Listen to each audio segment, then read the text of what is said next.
Sainteté un jour, sainteté pour toujours.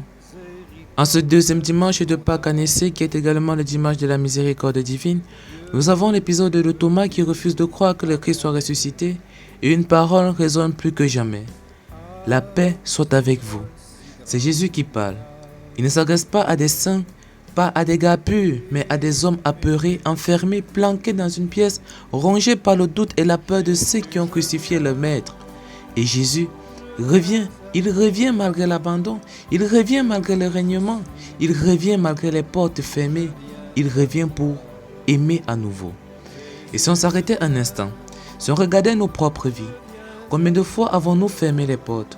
Combien de fois avons-nous douté comme Thomas? Combien de fois avons-nous préféré nous enfermer dans nos habitudes, notre ego, nos colères, nos hontes, plutôt que de tendre la main? Et pourtant Jésus revient encore. Il revient pour nous. Cet évangile nous montre un Dieu qui ne se lasse pas d'aimer.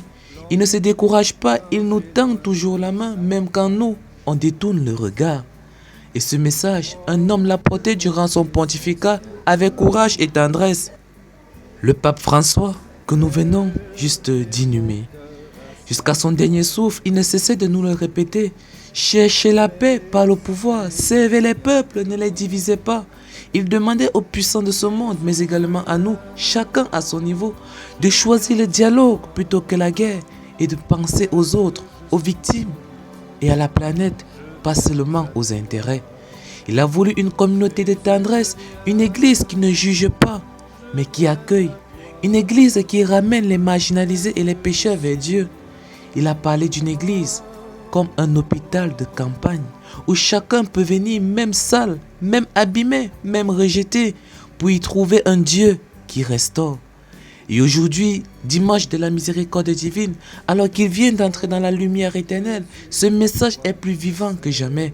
Et toi frère et toi sœur, est-ce que tu vis la miséricorde? Est-ce que tu pardonnes? Est-ce que tu accueilles?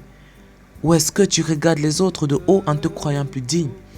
La miséricorde, c'est un style de vie, c'est refuser la vengeance, c'est oser le pardon, c'est tendre la main où tout le monde la retire. Frères et sœurs, soyons témoins de la miséricorde du ressuscité, où que nous soyons, où que la vie nous mène, soyons tout juste miséricordieux. Sainteté un jour, sainteté pour toujours.